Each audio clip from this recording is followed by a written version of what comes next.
Ada satu rahasia penting. Kalau kita membiasakan diri mengerjakan sebuah ibadah, Allah subhanahu wa ta'ala akan meringankan ibadah itu dan berkahi. Makna ringan adalah jadi mudah sekali kita kerjakan. Orang kalau rutin kerjakan sholat malam, rutin sekali dikerjakan sama dia. Sudah jadi kebiasaannya. Rasanya nggak nyaman kalau sudah nggak dikerjakan. Karena tiap malam bangun jam 4, tiap malam bangun 2:30 misalnya. Sudah rutin dia kerjakan itu. Maka nanti Allah mudahkan, kayak tidak ada beban bagi dia. Justru beban kalau dia tinggalkan. Plus lagi muncul ide-ide yang sangat banyak di jenis ibadah yang sama. Tiba-tiba muncul, saya mau panjangkan berdirinya, saya mau panjangkan rukuknya, saya mau panjangkan sujudnya, saya mau baca dari surah ini ke surah ini ya. Kalau pernah dengar Uwais Al-Qarni rahimahullah, seorang ulama tabi'in, beliau saking rutinnya setiap malam sholat malam dan waktunya panjang untuk Tuhannya Allah subhanahu wa ta'ala, maka beliau pernah menjadikan satu malam semuanya rukuknya lama sekali. Semua disempurnakan tentunya, i'tidal, sujud, tapi untuk rukuk lama sekali. Karena ada kurang lebih ada 11 macam bacaan ya. Ada banyak sekali, 7 macam bacaan dalam rukuk. Itu bisa dibaca masing-masing 11 kali. Jadi cukup panjang. Selama ini kan mungkin orang baca subhana rabbil azim ya. Kan ada subhana rabbil azim wa bihamdi, ada subuhun kudusun rabbul malaikati war ruh, ada subhanadil jabarut wal malakut wal kibriyai wal azama, ada subhanakallahumma bihamdika Allahumma gfirli. Ada banyak pilihannya. Bisa dibaca setiap bacaannya tuh 10 sampai 11 kali. Itu yang Nabi SAW biasa lakukan. Nah ini kan masih banyak sunnah yang kita belum kerjakan. Dan sayang sekali gitu. Terbuang-buang waktu tanpa kita menambah kualitas dan kuantitasnya. Jadi jangan terkurung mengatakan sunnah, ya kan? Puasa Senin Kamis terlewatkan begitu saja. Tidak puasa. Kenapa? Ada janjian, ya. Baik, kalau orang janjian memang kenapa? Apa masalahnya? Kan bisa saja janjian sambil puasa kan? Gak ada masalah. Misal contoh, sampai kapan kita nggak mau puasa Senin Kamis? Coba. Sampai ajal datang. Kan berarti aja sunnah yang ketinggalan. Masalahnya itu. Jadi sering orang terkurung dengan sunnah. Dan kalau tidak dimulai, maka tidak akan pernah kita mulai. Ya? Karena syaitan tidak ingin kita mengerjakan ibadah-ibadah sunnah. Ya? Ada satu kata kunci juga.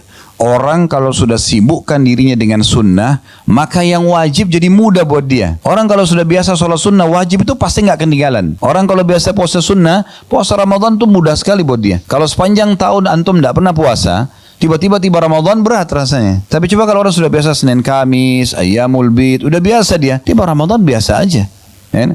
Orang kalau tidak biasa sedekah, bakhil, pelit, sulit untuk zakat. Hitung zakat pun kayaknya belum tiba waktunya gitu kan. Orang kalau sudah biasa umroh, haji jadi ringan. Karena sunnah itu meringankan dan memudahkan orang untuk mengerjakan yang wajib. Belum lagi banyak sekali keutamaannya. Yang pertama teman-teman sekalian, yang perlu direnungi baik-baik, hadis Bukhari. Kalau orang yang rutin menjaga amalan-amalan sunnah, sholat sunnah, puasa sunnah, zikir, baca Quran, berdoa, sedekah, umroh, semua amalan-amalan sunnah itu, maka kalau rutin kita kerjakan, Allah akan selamatkan pendengaran, penglihatan, kaki dan tangan kita dari kemaksiatan. Itu keutamaan yang luar biasa. Jadi dengan sendirinya mata kita jadi nggak nyaman kalau lihat yang haram, telinga kita jadi nggak nyaman kalau dengar yang haram, tangan kita nggak akan menjamah yang haram, kaki kita tidak akan melangkah yang haram, kemaluan kita tidak sentuh yang haram, karena rutinnya menjaga yang sunnah.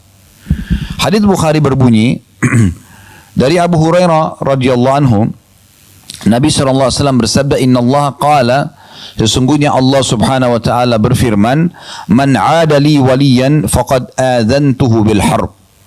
Siapa yang coba-coba mengganggu waliku, orang-orang yang dekatkan diri kepadaku, maka aku akan mengiklankan peperangan bersamanya atau kepadanya. Ya.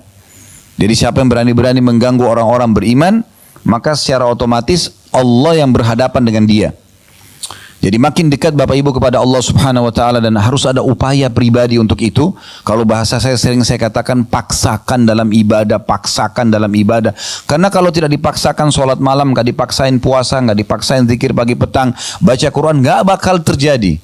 Karena syaitan mau hari itu, di saat kita masih hidup, tidak tertulis tambahan amal. Target dia itu.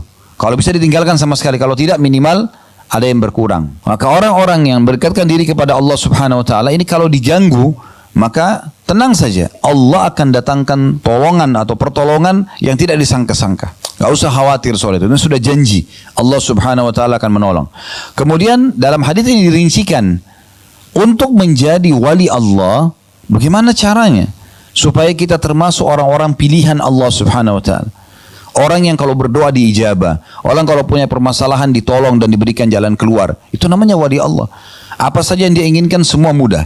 Tentu nikmat akan dia syukuri dan akan datang melimpah pada dia. Cobaan akan mudah dilalui sama dia dan Allah akan berikan perangkat-perangkat agar dia bisa melalui cobaan tersebut. Di sini dalam hadis disebutkan wa ma taqarraba ilayya 'abdi bi syai'in ahabba ilayya mimma aftaradtuhu alaihi. Dan ketahuilah, tidak ada yang lebih aku cintai dari pendekatan diri seorang hamba kepadaku daripada apa yang telah aku wajibkan kepadanya. Jadi, sholat 5 waktu, ya, zakat harta setahun sekali bagi orang yang mampu, penuhi haul dan nisab, puasa Ramadan sebulan penuh, dan haji ini yang diwajibkan.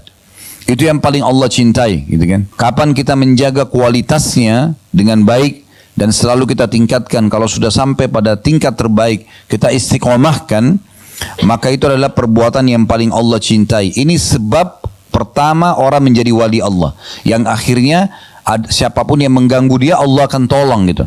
Apapun kebutuhan dia Allah akan penuhi, masalah apapun yang dihadapi Allah akan pecahkan. Lalu dikatakan wa ma yazalu 'abdi yataqarrabu ilayya bin nawafil hatta uhibbu. Dan selanjutnya setelah yang wajib, seorang hamba terus mendekatkan diri kepadaku dengan amalan-amalan sunnah sampai aku mencintainya.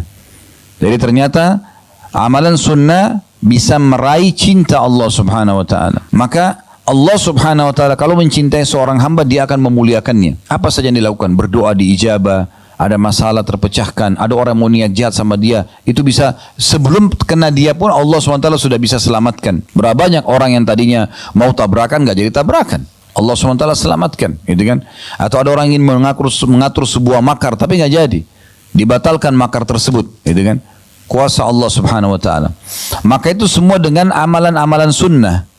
Faida ahbabtuhu, kalau aku sudah mencintainya, kata Allah, kuntu sam'ahu alladhi yasma'u bihi, aku akan menjadi pendengarannya, atau aku akan jaga pendengarannya yang dia gunakan untuk mendengar. Jadi akhirnya telinga kita ini hanya dengar yang baik-baik saja, dengarin nasihat, dengarin tilawah Quran, dan merasa nyaman dalam hati dengan itu semua, sehingga selalu kuping ini selalu mau dengar yang baik-baik yang Allah bolehkan. Dan setiap kali dengar yang tidak enak, kebisingan, sesuatu yang berbau maksiat, telinga kita nggak nyaman, rasanya ingin segera kita tinggalkan. Berarti Allah sudah jaga tuh, supaya nanti hari kiamat kupingnya nggak dihisap sama Allah. Karena kalau digunakan fasilitas ini pada maksiat, berarti ingkar nikmat. Karena Allah ciptakan ini untuk kita gunakan dalam ketaatan. Ingat surah Az-Zariyat, surah nomor 51 ayat 56, tujuan kita diciptakan, wa ma khalaqtul jinna wal insa illa liya'budun. Aku enggak ciptakan jin dan manusia kecuali untuk beribadah kepadaku. Kalau ada bapak ibu yang tanya saya, Ustaz, apakah memang kita diciptakan untuk sholat? Jawaban saya, iya. Memang untuk sholat kita diciptakan. Memang untuk puasa kita diciptakan. Memang untuk zakat, untuk haji dan umrah, untuk bakti sama orang tua, juga orang sakit, bantu orang susah. Memang untuk itu. Dan tidak ada tujuan kita sama sekali untuk berzina, untuk berbohong, untuk menipu orang, untuk menggibah, untuk gosip, buang-buang waktu, itu enggak ada. Memang itu bukan tujuan kita. Tujuan kita ada untuk ibadah kepada Allah Subhanahu wa taala. Kemudian selanjutnya wa basarahu alladhi yabsuru bihi. Dan aku juga akan menjaga penglihatannya dia gunakan untuk melihat. Matanya hanya selalu nyaman melihat yang Allah bolehkan. Bertafakur dengan alam ciptaan Allah Subhanahu wa taala, gembira kalau melihat tentang